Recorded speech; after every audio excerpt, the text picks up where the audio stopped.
Me personally, I don't know why people are discounting him. I think Manny Pacquiao is still a top 3 fighter in the welterweight division. Even if he is not the same fighter he was, he is still a fantastic fighter. He's quick, he's fast, he's explosive, he's awkward. I think Manny Pacquiao can beat 95% of these welterweights out there. I don't know why they discount him.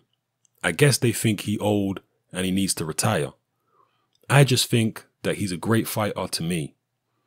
Those are the words of IBF welterweight world champion Errol Spence talking about Manny Pacquiao. It is interesting the way the perception of Pacquiao has changed so much following the Mayweather fight. After he lost to Floyd, his stock hit rock bottom. People stopped believing in him.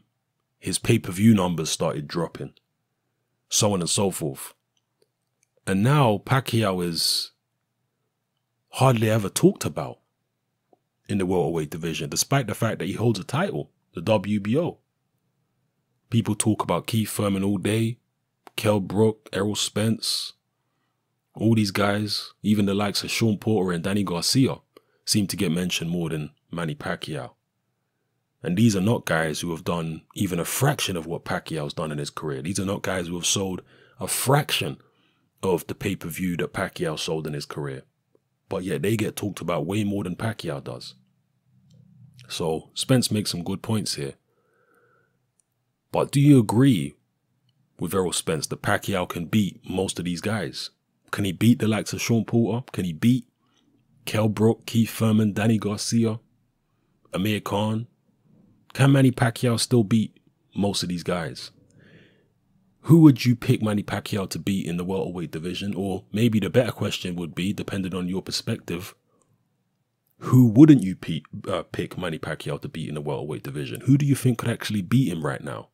Pacquiao is what, 38, 39 years old, pushing 40 now. He's not the same buzzsaw fighter that he used to be. Pacquiao's punch output is a lot lower than it used to be. He tends to box a lot more now. Fights in bursts, picks his spots. Most of his fights go the distance. So he's a different kind of fighter now. I personally don't think he could beat all the welterweights now. I think a lot of them are going to beat him now.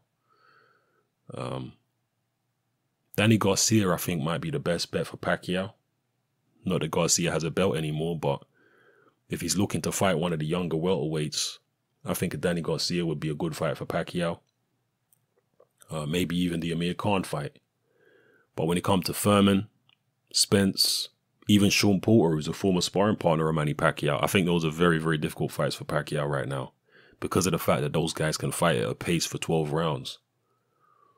Actually, in a funny kind of way, Spence, even though he's very strong, from a stylistic point of view, Pacquiao might have a chance with Spence, because the other guys are explosive. Sean Porter, wild, sloppy, but explosive. Particularly his foot movement is explosive, and he's very strong. Keith Thurman's explosive with his hands and his foot movement. Those are the kind of guys with that kind of youthful energy and athleticism I feel that could give Pacquiao a lot of problems. But Spence is not that explosive. Strong, yes.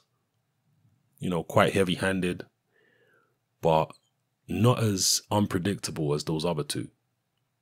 So maybe Pacquiao with his speed, in and out movement, might be able to have success against Errol Spence. I don't know, it's fascinating. I would like to see Pacquiao in the mix. But because he's with Bob Arum, it may be a little difficult to make some of those fights. All the guys I've just mentioned, apart from Kell Brook, obviously, are Al Heyman fighters. So the relationship between Bob Arum and Al Heyman is not exactly the best. We'll see if any of those fights can be made. Let me know what you think in the comment section below about all the points I've raised in this video and what Errol Spence has said. Drop it all below. It's happening. I'm out.